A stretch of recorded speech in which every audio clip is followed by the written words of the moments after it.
So hello everyone, we are here to solve this example. So let's see what is given. Find the Fourier expansion of cos of px where p is not an integer. Hence, we need to deduce these two expressions. So let's find out its answer. So let's find out what we have. So we have our f of x, that is cos of px, and by Fourier series expansion we will write the formula, that is f of x equals to a naught by 2 summation n varies from 1 to infinity a n cos of nx plus b n sin of nx. So for a naught we will calculate that 1 upon pi, integration varies from 0 to 2 pi f of x dx. We will put the value of f of x here, and it is cos of px. So let's find out the cos of px integration, that is cos of px upon p, limits varies from 0 to 2 pi. Then after putting limits, it becomes sin of 2 pi upon p minus 0, that is sin of 0 is 0. Therefore this is our required a naught. So we are going to find n. So this is the formula for n, where n is 1 upon pi, integration varies from 0 to 2 pi f of x cos px with respect to x. So we will substitute value of f of x, that is cos px, hence we get 1 upon pi, integration varies from 0 to 2 pi cos px into cos nx with respect to x. Now we are doing an adjustment here, that is multiplying and dividing it by 2, so that we get it in trigonometric form of formulae. Now let's see what the formula is applied. So we get it as 1 upon 2 pi, integration varies from 0 to 2 pi. Now this form is nothing but 2 cos a cos b. Formula for it is 2 cos a plus b plus cos a minus b, and that's what is applied here, and integration is performed with respect to x. So we get it as 1 upon 2 pi. So integration of cos px is cos of something into x is sine of that multiple into x upon dividing that coefficient. So this is nothing but sin p plus n into x upon p plus n plus sin p minus n into x upon p minus n, and we need to substitute our limits. So now limits are substituted, and as it is integration with respect to x, so we need to substitute these limits in place of x. So we get it as sin 2p pi upon p plus n plus sin 2p pi upon p minus n.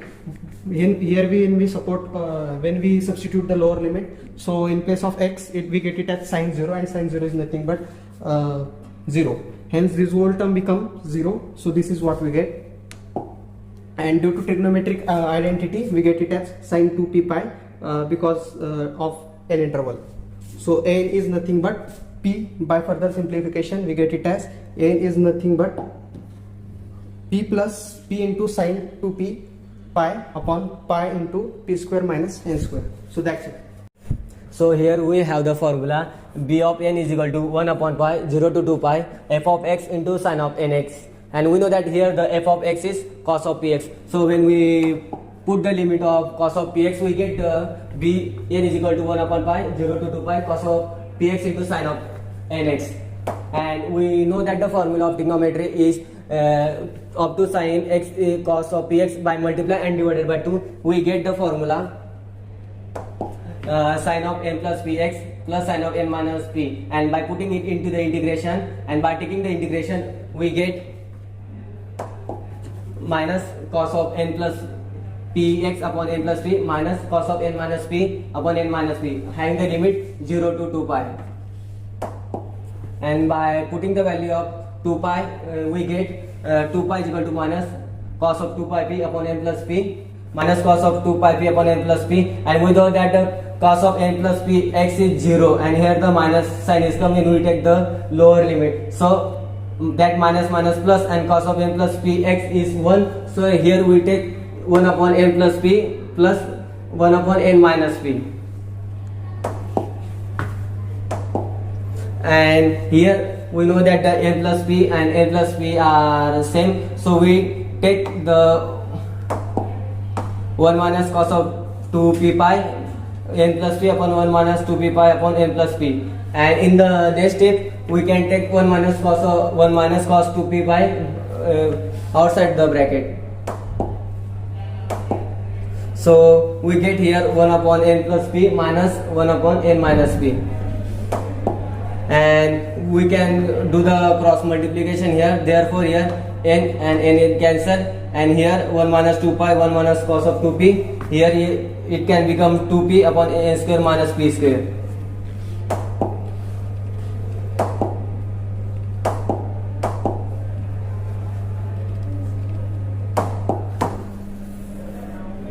So here we get the 2n and 2n and here is 2. So the 2 get cancelled.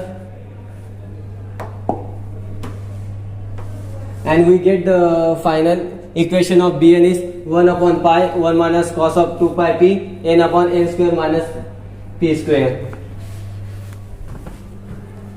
So here we have already calculated the values of a0, an and bn, and I have already substituted in our equation 1. So we get this result. But to deduce the first result, let's substitute x equals to pi. So we get cos of p pi equals to sine of 2p pi upon 2p pi plus p sine of 2p pi upon pi, summation n varies from 1 to infinity cos of n pi p square minus n square minus 1 minus cos of 2p pi upon pi, summation n varies from 1 to infinity n sine of n pi p square minus n square. But we already know that cos of n pi is minus 1 raised to n and sine of n pi is 0. So after substituting the values of cos of n pi and sine of n pi, we get this result. Sine of 2p pi is equals to 2 sine of p pi cos of p pi. So we have just replaced this sine of 2p pi with 2 sine of p pi cos of p pi.